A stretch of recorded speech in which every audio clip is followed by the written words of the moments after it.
된다, 뭐 그런 이야기를 자주자주 듣게 되지요.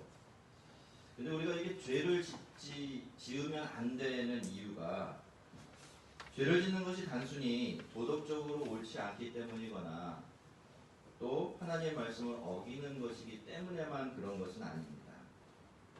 그런데 우리는 사실 죄를 짓지 맙시다, 죄 지으면 안 됩니다, 이런 이야기를 들으면 그런 식으로만 자꾸 이해를 하게 되기 때문에 죄가 얼마나 무서운지를 자꾸 놓치게 됩니다. 여러분, 당연히 죄는 나쁜 것이죠. 옳지 않은 겁니다. 그것만으로도 죄를 짓지 말아야 될 이유는 충분하죠. 그런데 여러분, 여기서 그렇다면 나쁘다는 것, 옳지 않다는 게 도대체 실제적으로 무슨 의미를 가지고 있나, 그런 것 한번 생각해 보신 적이 있으십니까? 나쁘다는 것, 옳지 않다는 것은요, 무슨 도덕적이고 신앙적인 가치 판단이 아닙니다. 그렇기도 하지만 그것 이상의 의미가 있어요. 여러분, 나쁘고 옳지 않다라는 것은요, 그것이 실제로도 전혀 유익하지 않다, 그런 뜻을 가지고 있습니다. 그러니까 죄라는 것은 절대로 플러스가 될 수 없고 마이너스만 되기 때문에 우리는 죄를 지으면 안 된다라는 결론에 이르게 되는 것이죠. 그런데 이렇게 죄가 끼치는 수많은 해악들이 있지만 그 중에서도 가장 크고 치명적인 것은요, 죄가 죄 지은 사람의 인격과 그 존재에 새겨놓는 흔적입니다. 죄는 죄를 지은 사람을 그냥 내버려 두는 법이 없어요. 죄 지은 사람을 악하게 만듭니다. 그래서 이 세상에서 이렇게 살펴보면 많은 죄를 짓고 사는 사람 중에 선한 사람이 남아있지는 않죠. 죄를 지으면서 사는 사람이 될 수는 없는 노릇입니다. 왜 그렇습니까? 죄 따로 우리 따로가 아니라 우리가 죄를 짓는 순간 그 죄가 우리 안에 들어가서 뿌리를 내리고 우리를 악하게 만들어버리기 때문에 그렇습니다. 우리는 죄가 우리 인격과 존재에 남기게 되는 깊은 흔적들, 이것이 죄가 끼치는 가장 큰 그리고 파괴적인 영향이라는 것을 늘 기억하면서 죄에 대해 조심할 줄 알아야 합니다. 자기 아이를 우리아의 아이로 만들려고 했던 다윗의 첫 번째 계획은 실패로 돌아갔습니다. 수고를 취하해주고 귀한 음식 들려서 보내면 당연히 자기 집으로 갈 줄 알았는데 그게 그 다윗의 계획대로 되지 않은 거죠. 너무나 신실하고 너무나 강직했던 우리아는 전쟁이 한창인데 자기만 집에 갈 수가 없었어요. 그리고 전쟁 중에 있는 병사나 전사들은 여인을 가까이 하면 안 된다라는 하나님의 명령도 어길 수가 없었죠. 그래서 우리아는 자기 부하들과 왕궁 문 앞에서 왕이 하사한 음식을 나눠 먹고 밤을 함께 보냈던 것입니다. 여러분, 이렇게 신실하고 이렇게 진실한 우리아를 보았으면 다윗도 좀 마음이 바뀌어야 될 텐데 전혀 그러질 못해요. 그런 강직하고 진실하고 신실한 부하가 자기 눈앞에 있는데도 다윗은 자기 안에 있는 죄를 전혀 보지를 못합니다. 그래서 이번에는 더 교묘한 방법을 쓰죠. 하루 종일 자기 옆에다 두고서 진탕 먹이고 퍼 마시게 한 겁니다. 뭐 왕이 술을 따라준다 어찌 안 마십니까? 그냥 아마 하루 종일 떡이 되도록 술을 마셨을 겁니다. 왜 그랬죠?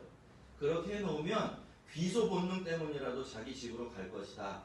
그러면 어떻게든 꾸며내서 자기가 원하는 대로 일을 꾸며낼 수 있을 것이다. 다윗이 그렇게 생각했던 것이죠. 그런데 우리아는요, 술로 인사불성이 되었는데도 자기 집으로 내려가지 않고 또다시 부하들과 밤을 지냈죠. 이렇게 해서 두 번째 다윗의 시도도 보기 좋게 실패로 돌아갑니다. 성도 여러분, 우리아 같은 사람이 정말로 귀한 이유가 무엇일까요? 그것은 단순히 이런 사람들이 다른 사람들보다 우직하고 정직하기 때문은 아닙니다. 여러분, 살다 보면 사람은요, 누구나 다윗처럼 될 가능성이 있습니다. 다 그렇게 되는 건 아니지만요. 크든 작든 자기가 지은 죄나 잘못을 가리고 덮으려고 자꾸 다른 죄를 짓고 다른 악을 끌어들이고 그럴 수가 있는 것이죠. 그런데 이럴 때면 우리는요, 자기가 무슨 짓을 하고 있는지 잘 모릅니다. 왜냐하면 덮고 가리려는 마음이 너무 강하기 때문에 거기 사로잡혀 있기 때문에 그렇습니다. 그런데 그럴 때 우리 앞에 나타나는 우직하고 강직한 사람, 그래서 내 마음대로 안 되는 이 우리와 같은 사람들이 우리 앞을 딱 가로막습니다. 다르기 때문에 눈에 띄고요. 눈에 띄기 때문에 문득 멈춰서서 내가 지금 어디로 가고 있고 어떤 짓을 하고 있는지를 보게 만들어주는 것이죠. 사람들은 이런 사람들이 자기 앞에 나타나면 그 사람들을 인생의 장애물증으로 여기지만 이런 사람들은 사실 자동차가 중앙선을 넘어가려고 할 때 눈앞에 나타나는 중앙 분리대 같은 사람들입니다. 우리 인생에 대형 사고가 나지 않도록 막아주는 역할을 하는 사람들이죠. 그렇기 때문에 이런 사람들이 너무 귀한 것이고 그렇기 때문에 이런 사람들이 그렇게 고마운 것입니다. 근데 여러분, 실은 이것이 바로 이 세상에서의 성도들의 역할이기도 해요. 세상의 빛과 소금은요, 세상과 다른 방식으로 살고 또 그렇게 세상과 다르기 때문에 세상을 깨워주고 지켜주는 그런 사람이어야 하기 때문이죠. 우리가 하나님께서 우리 곁에 두신 우리 아들을 알아보고 그들이 자기 역할을 하도록 우리 삶의 한 구석을 내어주면 그 덕분에 우리는 죄를 피할 수가 있습니다. 그리고 우리가 우리 아처럼 살아갈 때 우리는 이 세상과 교회 그리고 가정을 지키는 파수꾼이 될 수가 있어요. 다윗이 두 번째로 실패를 했는데요. 여기가 마지노선이었어요. 다윗은 여기서 더 이상 뒤로 물러서면 안 되었습니다. 하지만 다윗은 그렇게 하나님께서 여러 번 꾸짖으시고 경고하셨는데도 그리고 그렇게 번번이 우리아가 브레이크를 밟아주는데도 그걸 알아차리질 못해요. 다윗은 계속해서 지금 벼랑으로 치닫고 있습니다. 성도 여러분, 다윗은 선합니까? 악합니까? 악하죠? 그러면 지금까지 다윗은 점점 더 선해졌습니까? 악해지고 있습니까? 더 악해지고 있고 악해졌습니다. 더 무감각해졌고요. 더 고집스러워졌고요. 그래서 도무지 자기 자신을 돌아볼 줄 모르는 상태가 됐습니다. 왜 그렇게 되었나요? 죄 때문이에요. 다윗이 처음에 무시했던 작다고 여겼던 그 죄가 다윗을 집어삼켰기 때문에 그렇게 된 것입니다. 성도 여러분, 이게 죄이고 이게 악이에요. 죄와 악은요, 그렇게 만만한 적수가 아닙니다. 우리가 무시해도 될 만한 적수가 아니라는 뜻이에요. 처음에 죄나 악을 선택하는 것은 우리 자신입니다. 그래서 사람들은 죄와 악을 자기 마음대로 할 수 있을 것이다, 그렇게 생각하는 것이죠. 그렇지만 그게 그렇지가 않습니다. 여러분, 죄를 지으면 죄의 종이 돼요. 이게 성경이 알려주는 굉장히 중요한 원리입니다. 죄를 지으면 어떻게 된다고요? 죄의 종이 돼요. 아닙니다. 목사님, 내가 죄를 지었는데 왜 죄의 종이 됩니까? 그 뒤에서 움직인 존재가 있어요. 사탄이 우리의 귀에 대고 죄가 우리의 귀에 대고 어떻게 말합니까? 우리가 죄를 짓기 전에, 죄를 선택하기 전에 죄를 지어라. 죄를 지어라. 죄를 지어서 네가 왕이 되고 네가 행복해져라. 이렇게 속삭여요. 죄가 달콤하게 여겨지지 않으면 절대로 사람은 죄를 선택하지 않을 겁니다. 그런데 죄가 달콤해지게 여겨지죠. 왜? 사탄이 계속해서 우리의 귀에 그런 메시지를 집어넣기 때문이에요. 그러니까 우리가 죄를 짓게 되면 누구의 말을 듣는 겁니까? 사탄의 말을 듣고 죄의 말을 듣게 되는 것이죠. 이 말을 듣는 사람은, 그죠? 말을 하는 사람의 종이 될 수밖에 없는 게 원리예요. 그러니까 죄를 지으면 죄인이 되고 죄의 종이 되는 것이죠. 그리고 죄라는 놈은요, 이렇게 한번 자기 손에 들어온 사람 쉽게 놓아주는 법이 없습니다. 죄는 꼭 물귀신 같아요. 한번 죄악의 수렁에 발을 들여놓게 되면 그 사람을 죄악의 밑바닥까지 끌어내리려고 합니다. 그것이 바로 죄악의 습성이고 죄의 목적이에요. 그러니까 죄라는 것이 우리에게 유익이 될 수 있을까요? 절대로 없는 겁니다. 속으면 안 됩니다. 이래도 안 됐어요. 저래도 실패한 거죠. 그러면 하나님께서 이 일을 지금 굉장히 싫어하고 계시는구나. 내가 죄를 짓지 않도록 하나님께서 이렇게 막아주고 계시는구나 해야 했는데 다윗은 그걸 깨닫지 못하죠. 그래서 그 순간 다윗은 완전히 넘지 말아야 될 선을 넘어가 버리고 마는데, 여러분, 이게 가만히 생각해 보면 도저히 사람이라면 할 수 없는 짓거리입니다. 그만큼 악한 일이었어요. 다윗은 우리아를 불러서 다시 전쟁터로 돌아가거들랑 요압에게 전하라 라고 말하면서 편지를 한 장 써주죠. 근데 여러분, 그 편지에 무슨 내용이 써 있어요? 여러분, 이럴 수 있는 겁니까? 사람이 이런 짓을 할 수 있을까요? 충성을 다하는 자기 부하를 죽이려고 그 부하의 손에 편지를 들려보내는데 거기에는 무슨 내용이 적혀 있는 거예요? 이러저러한 방법으로 얘 꼭 죽여야 된다, 이런 이야기가 적혀져 있는 거죠. 여러분, 인간이 되어서 정말 이런 일까지 할 수 있을까요? 인정하기 싫지만 그렇습니다. 그래도 사람이라고 한다면 절대로 그런 일 하면 안 되는 게 맞지만, 그럼에도 불구하고 충분히 그럴 수 있고 또 실제로도 그렇게 하는 것이 인간이에요. 여러분, 다윗이 굳이 그 편지를 우리아의 손에 들려보낼 이유가 없었습니다. 그냥 우리아는 먼저 보내고 뒤에서 몰래 전령 하나 선택해서, 그죠? 똑같은 내용 적어서 잘 적어서 봉인해서 보내면 똑같잖아요, 결과가. 그런데 다윗은 그 편지를 우리아의 손에 들려 보낸 겁니다. 그러면 다윗은 왜 그랬을까요? 다윗이 일부러 더 잔인하게, 더 악독한 방법으로 우리아를 죽이려고 그랬을까요? 아니죠, 여러분. 지금 다윗은요, 자기가 무슨 짓을 하고 있는지 깨닫지 못하는 거예요. 그냥 다시 우리아가 전쟁터로 돌아간다고 하니까 그러면 우리아의 손에 내 편지 들려보내면 되겠니? 뭐 이렇게 생각하고 그냥 편지 써서 손에 들려보낸 것이죠. 여러분, 죄는 일시적으로든 아니면 영구적으로든 자기 손에 들어올 사람을 이렇게까지 망가뜨릴 수가 있습니다. 죄에 잡아먹히게 되면요, 그 사람은 자기 자신을 볼 수가 없게 되어버려요.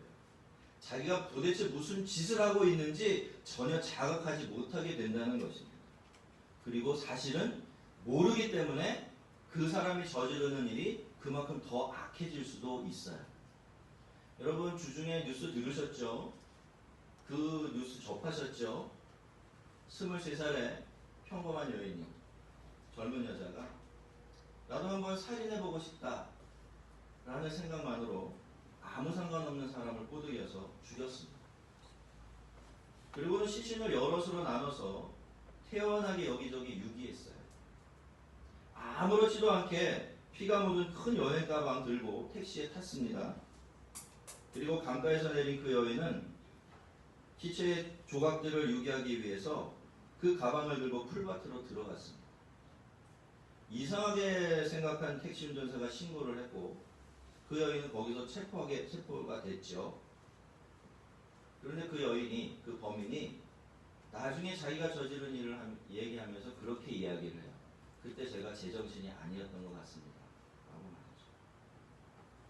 여러분, 도대체 사람은 얼마나 악해질 수가 있고 얼마나 죄에 무감각해질 수 있는지 정말 무섭지 않습니까? 근데 여러분, 죄가 죄인 줄 몰랐다고 해서 죄가 아닌 건 아닙니다. 사실 자기가 얼마나 악한 일을 저지르고 있는지 모르기 때문에, 그런 자각도 없이 그런 짓을 저질렀기 때문에 그 일은 더 악한 일이 될 수밖에 없는 거죠. 편지를 받은 요압은 그저 다윗이 시키는 대로 합니다. 일부러 우리아와 다른 부하들을 암몬의 선봉대가 있는 곳으로 보냈고요. 한참 전투가 치열할 때 우리아만 남겨놓고 다른 부하들을 전부 후퇴시켜버린 것이죠. 이번에는 다윗의 계획이 성공합니다. 다윗이 의도했던 대로 그곳에서 우리아는 전사를 당하게 됩니다. 그런데요, 성도 여러분, 과연 이게 성공일까요? 이게 잘된 일일까요? 아닙니다, 여러분. 이건 성공이 아니라 실패예요. 실패도 그저 그런 실패가 아니라 완전한 실패이고 엄청난 실패이고 가장 치명적인 실패입니다. 성도 여러분, 우리들은요, 어쩌면 우리가 생각하고 바라는 모든 것들이 다 이루어지기를 바라는지도 몰라요. 하지만 우리의 생각과 우리의 계획은 모두 다 이루어지면 안 됩니다. 절대로 그런 걸 바라서도 안 되죠. 특히 우리가 품은 악한 마음은 절대로 현실이 되면 안 되고요. 우리가 세운 선하지 못한 계획은 절대로 이루어지면 안 됩니다. 그래서 우리가 기도해야 될 것이 있어요. 우리를 악에서 구해주시도록 늘 기도해야 하는 겁니다. 우리가 그것을 알든 모르든 나의 악한 계획과 선하지 못한 시도들이 다 실패로 돌아가도록 늘 기도하며 사셔야 됩니다. 여러분, 사실 우리가 알면서 저지른 악은 그렇게 많지 않을지도 몰라요. 그렇죠? 의도적으로 짓는 죄들도 그렇게 많지 않을지 모르지만 우리는 우리도 모르는 사이에 자꾸 악한 생각을 하고 좋지 못한 마음을 품게 돼요. 그게 이루어지기를 바라는 마음이 우리 속에 꿈틀대고 있죠. 그렇기 때문에 우리는 우리 삶을 생각할 때 하나님께 의지할 수밖에 없는 겁니다. 주여, 시험에 들게 하지 마시고 다만 악에서 구하소서. 이것이 우리의 기도 제목이 되어야 하는 것입니다. 그리고 정말 우리 자신을 사랑한다면 우리는 우리가 꿈꾸고 생각하는 것 중에 하나님의 뜻에 어긋나고 또 악한 것들은 다 실패할 수 있도록 도와달라고 그렇게 주님 앞에 기도하며 살아야 하는 겁니다. 자, 요압은 이제 전령을 보내서 다윗에게 상황을 보고하는데요. 근데 그 장면이 사실 좀 복잡해요. 가만히 읽다 보면요, 도대체 이게 무슨 소리야? 이렇게 하게 돼요. 그것은 오늘 본문 말씀에 생략된 부분이 있기 때문입니다. 요압은 먼저 다윗에게 대략적인 상황 보고를 하게 한 것 같아요. 성벽 아래까지 쳐들어갔다가 거기서 몇 명의 병사가 목숨을 잃었다. 뭐 이런 식으로 말이죠. 그런 다음에 다윗이 왜 그렇게 어리석고 위험한 작전을 세웠느냐라고 화를 내면 그때 그 이유를 설명해 주면서 왕의 종 햇사람 우리아도 죽었나이다 라고 말하라고 일러준 것이죠. 그런데 희한하게도 모든 상황이 요압이 말한 그대로 됩니다. 무슨 대본대로 지금 하는 연극 같아요. 다윗은 먼저 대략적인 보고를 듣고 버럭 화를 냅니다. 요압이 전령에게 일러준 말을 똑같이 반복하면서 말이죠. 우리가 읽는 성경에는 바로 이 부분이 빠져 있는 건데 원래 히브리어 성경에서 23절에 나오는 전령의 말은요, 무언가 이유를 설명하는 그런 말로 되어 있어요. 왜냐하면 이라는 말로 시작되고 있기 때문입니다. 이것은 다윗이 전령의 보고를 듣고 무언가를 추궁했다, 그런 뜻이 되겠죠. 전령의 대답은 그 질문에 대한 대답이 되었던 것이고요. 그런데 놀랍게도 다윗의 추궁은 요압이 일러준 대로 토시까지 하나 다 틀림이 없었습니다. 완전히 똑같았죠. 그래서 전령도 그저 요압이 일러준 대로 그 다음 답을 들려준 겁니다. 자, 그러면 여러분, 이게 우연일까요? 아니죠. 이건 절대로 우연이 될 수가 없습니다. 이게 뭐였을까요? 이게 암호였던 거예요. 이미 다윗과 요압 사이에 우리아의 죽음을 보고하는 방식까지 약속이 되어 있었던 것이죠. 다윗은 이미 편지를 보낼 때 우리아의 죽음에 대한 소식이 자기만 알아들을 수 있는 그런 방식으로 자기에게 전달되도록, 의도를 감춘 채로 사실만을 이야기하는 것처럼 들려지도록, 누구도 우리아의 죽음에 대해서 다른 사람을 의심하지 못하는 방식으로 전달되도록 그렇게 만반의 세팅을 다 해놓았던 거예요. 여러분, 사람이요, 선한 일을 하려고 할 때는요, 이렇게까지 하지 않아요. 이렇게 머리를 쓰지 않죠. 선한 일을 할 때는 머리가 아니라 무엇이? 마음이 먼저 움직이게 되어 있습니다. 선한 일을 할 때는 머리를 쓸 필요가 없기 때문에 그래요. 하지만 악한 일을 할 때는 반대가 되죠. 머리부터 쓰게 되고 얼마나 많이 머리를 쓰게 되는지 몰라요. 저절로 그렇게 되는 겁니다. 그래서 우리는 이것을 선악을 분별하는 하나의 기준으로 사용할 수 있을 것 같아요. 우리가 무슨 일을 하려고 해요. 어떤 것 선택하려고 하는데 마음이 아니라 머리부터 돌아가면 이게 무슨 일이 되기 쉬울까요? 그래서 악한 일이 되기가 쉽습니다. 악한 일은 아닐지라도 바람직하지 않은 일이 되기가 쉬워요. 근데 반대로 무슨 일을 하고 어떤 선택을 하려고 하는데 마음이 먼저 움직여요. 마음이 많이 쓰여요. 그러면 이것은 어떤 일? 선한 일이 되기가 굉장히 쉬운 겁니다.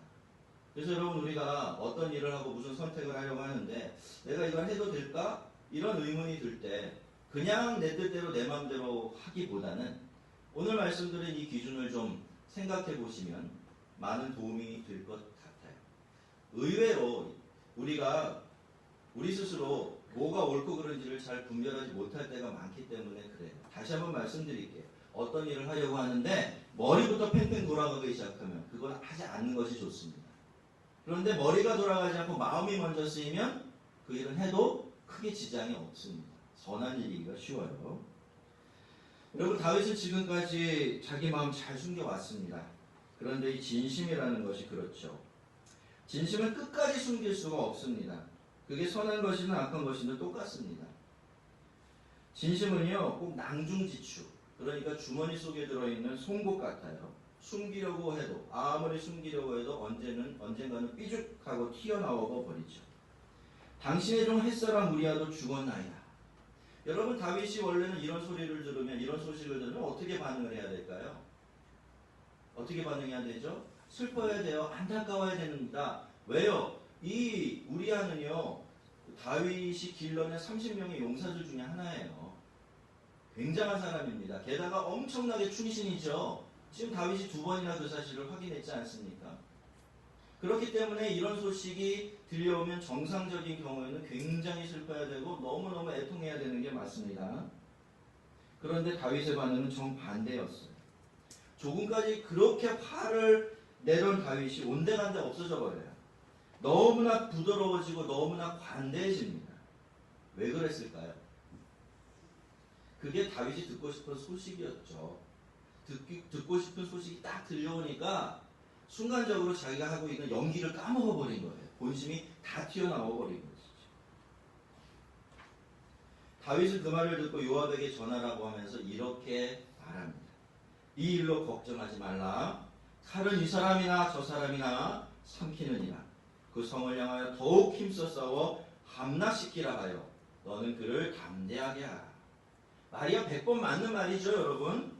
전쟁을 하다 보면 그럴 수 있어요. 작전이 제대로 잘 실행이 안 될 수도 있고요. 잘 세운 작전도 실패할 수가 있고 기껏 실행한 작전이 잘못된 작전일 수도 있지요. 그리고 칼이라는 게 사람을 가려가면서 살리고 죽이지고 그러지 않아요. 그래서 누군 찔려도 안 죽고 누군 안 찔려도 죽고 막 이런 일이 벌어지는 것이 아니라는 거죠. 그래서 전쟁터에서는 그 누구가 죽더라도 그게 아무런 이상한 일이 아니게 되는 거죠. 그리고 모름지기 왕이라면 이 정도 돼야 됩니다. 정말로 훌륭한 왕이라면 신하의 실수를 너그럽게 용서해 줄 수 있어야 되고 실수 때문에 지금 그 의기소침해 있을지도 모를 신하를 잘 달래주고 격려해 주어야 합니다. 여러분, 다윗은요 얼마나 관대하고 얼마나 많이 부하를 아끼는 그런 주군인지 모릅니다. 그런데 여러분, 문제가 뭐죠? 다윗의 이 말 속에 다윗의 진심이 한 글자도 없었다는 거예요. 죄다 거짓말이에요. 전부 다 위선이죠. 다윗은 여기서 자기가 저지른 잘못을 덮는 수준을 아예 넘어가 버리고요. 이젠 적극적으로 자기 평판을, 그 일을 사용해서 자기 평판을 챙기는 단계로 넘어가 버립니다. 여러분, 죄 지은 사람들, 그리고 거듭되는 죄 때문에 그 안에 악이 깃들기 시작한 사람들은 정직할 수가 없어요. 있는 그대로 살아갈 수가 없게 되었습니다. 그래서 죄를 지으면 사람은 위선자가 되기가 참 쉽습니다. 죄를 짓고도 안 지은 척하면서 살아가는 정도가 아니라 그렇게 악해져 버린 자신을 선한 사람으로 위장하며 살아갈 수밖에 없게 된다는 것입니다. 왜 그렇죠? 발 아래 무덤이 있고 그 안에 시체가 썩어가고 있다는 것을 숨기려면 그 위를 하얀 회칠을 해서 덮을 수밖에 없기 때문에 그렇습니다. 여러분, 선으로 가장한 악이 대놓고 저지른 악보다 훨씬 더 악한 법입니다. 훨씬 더 더러운 법입니다. 그렇지만 인간이 죄를 짓게 되고 그 죄에 사로잡히게 되어지면 그러한 죄악까지도 서슴지 않게 될 수가 있는 겁니다. 이렇게 해서 이제 우리아의 장례식이 끝나고요. 다윗은 서둘러서 밧세바를 궁으로 불러들여 자기 아내로 삼았고 때가 되어서 밧세바는 출산을 하게 되는데요. 다윗은 이렇게 해서 완전 범죄를 저지르려고 했습니다. 그리고 실제로도 다윗의 계획은 성공했다고 보아야 합니다. 대충은 눈치챈 사람들도 있었지만 이건 심증이지 물증이 아니죠. 그렇죠? 그리고 감히 그게 확실하더라도 누가 다윗에게 그런 이야기를 할 수가 있겠습니까? 그런 이야기 문제 삼을 수 없는 것이죠.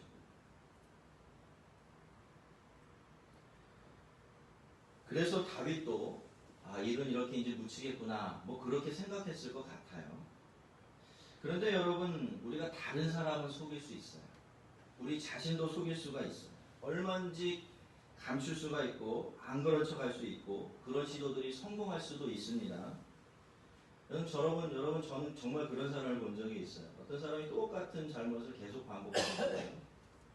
그래서 많은 사람들이 그 사람을 불러다 놓고 너 왜 그러느냐, 그러지 마라, 그렇게 계속 이야기를 해요. 근데 이제 그분이 어느 단계까지는 그렇게 얘기를 하더라고요. 절대로 안 그럴게요. 내가 다시 그러면 손에 장을 지집니다. 이렇게 얘기를 했어요. 근데 거기서 그 사람의 그런 행동이 멈춰졌을까요? 아니에요. 또 그랬어요. 그래서 이제 정말로 데려다 놓고 아주 심하게 추궁을 했습니다. 맹세까지 해놓고 왜 똑같은 잘못을 또 저지르느냐 라고 말이죠. 그랬더니 그분의 입에서 나온 대답이 너무나 놀랐어요. 내가 언제 그랬냐는 거예요. 내가 언제 맹세했냐요. 기가 막히죠. 근데 아직도 기가 막힐 단계가 아닙니다, 여러분. 저는 처음에 그게 거짓말인 줄 알았어요. 저 사람이 다 알고 있지만 지금 발뺌하는 거다 이렇게 생각했는데 얘기를 계속 하다 보니까 이 사람이 정말 기억을 못해요. 자기가 잘못한 것도 기억을 못하고요. 자기가 맹세한 것도 기억을 못해요. 나중에 제가 진실을 깨닫고 몸이 오싹했어요. 지금도 소름이 끼죠. 여러분, 사람이 얼마나 교묘한 존재인지 아십니까? 사람은요, 자기에게 정말로 불리하다고 생각하면 그 기억과 모든 것들을 무의식적으로 묻어버려요. 그리고 안 그런 척, 기억하지 못하는 상태로 살아가게 되는 것이죠. 그러니 어떻습니까? 사람은요, 남을 속일 수 있을 뿐만이 아니라 심지어는 자기 자신도 충분히 섬길 수가 있습니다. 그런데 어떻습니까, 여러분? 세상을 속이고 자기를 속여도 끝까지 속일 수 없는 한 분이 계시죠? 그분이 누굽니까? 하나님이십니다. 여러분, 하나님 앞에서는요, 가릴 수 있는 것도 없고 감출 수 있는 것도 없습니다. 실제로 하나님께서는 우리가 모르는 일까지 다 알고 계세요. 여러분, 우리가 시간이 지나면 모두 같이 사라져버리죠? 기억이 사라져버려요. 기억이 사라져버리면요, 그 일은 우리 인생에서 없었던 일이 돼버려요. 그렇죠? 그런데 그런 일들까지도 하나님은 다 알고 기억하고 계시는 겁니다. 그러니까 인간적으로 보면 인간들만끼리 살아가고 있는 세상이라면 우리는 최대한 감추고 안 그런 척하는 게 지혜로운 선택일지도 몰라요. 그러나 하나님 앞에서는 절대로 그러면 안 되는 것입니다. 다윗이 행한 일이 여호와 보시기에 악하였더라. 성도 여러분, 정말로 중요한 게 뭐죠? 정말 중요한 것은요, 사람들이 내가 그렇다는 걸 아는지 모르는지, 그래서 사람들이 나를 어떻게 평가하고 바라보고 있는지, 그런 게 아니에요. 정말 중요한 것은 무엇입니까? 모든 것을 다 알고 계신 하나님께서 나의 행위를, 나의 삶을 어떻게 바라보고 어떻게 평가하고 계시는가, 그게 중요한 것입니다. 아무리요, 여러분, 아무리 내가 괜찮고 나를 합리화할 수 있어, 그거 소용이 없는 거예요. 하나님은 다 알고 계시기 때문이죠. 여러분, 우리는 절대로 우리 스스로 우리 안에 남겨놓은 흔적들을 지울 수가 없습니다. 선한 일이든 악한 일이든 우리가 한 일은 전부 다 우리의 성품과 존재 속에 차곡차곡 지금도 쌓여가고 있어요. 그리고 우리는 그렇게 우리가 우리 안에 쌓은 삶의 흔적, 그 흔적들이 만들어낸 우리의 존재, 이 마지막 결과물들을 다 들고서 하나님 앞에 서게 될 겁니다. 하나님이 그것이 우리의 삶과 행위를 판단하는 유일한 기준이 될 거예요. 여러분, 우리가 죄의 유혹까지 마음대로 컨트롤할 수는 없죠. 유명한 일화가 있습니다. 새가 머리 위로 지나가면서 똥을 싸는 건 우리 마음대로 할 수 없습니다. 그건 뭐 새 맘대로 해요. 그죠? 그렇지만 여러분, 정말로 하려고 하면 하나님이 우리를 꾸짖으실 때, 그리고 선하고 아름다운 사람들을 시켜서 우리 앞을 가로막을 때 우리는 얼마든지 그 자리에 멈춰설 수가 있습니다. 여러분, 잊지 마시기를 바랍니다. 죄와 악은요, 절대로 플러스가 될 수 없습니다. 죄와 악은요, 절대로 여러분에게 플러스가 될 수가 없습니다. 옳지 않은 것은 선하지 않은 거죠. 선하지 않은 것은 유익할 수가 없습니다. 왜요? 악한 것은 하나님의 뜻에 위배되죠. 하나님의 뜻과 반대로 갔는데 그 사람의 인생이 잘 될까요? 하나님을 믿는다면 절대로 그렇게 생각할 수가 없겠죠. 그러니까 우리가 결론을 얻게 되는 겁니다. 죄와 악은요 절대로 우리 인생에 플러스가 될 수가 없어요. 당장 그럴 것 같이 생각되고 당장 요만한 선물을 우리 손에 쥐어주니까 그것을 보고 우리가 자꾸 속아 넘어가게 되지만 실제로 악이라는 것은 절대로 우리의 삶에 플러스가 될 수 없고 무엇만? 마이너스만 될 뿐입니다. 비록 유혹도 많고 시험도 많은 것이 우리의 인생이지만요. 그렇기 때문에 우리는 늘 선한 싸움을 살아가야 하는 것이죠.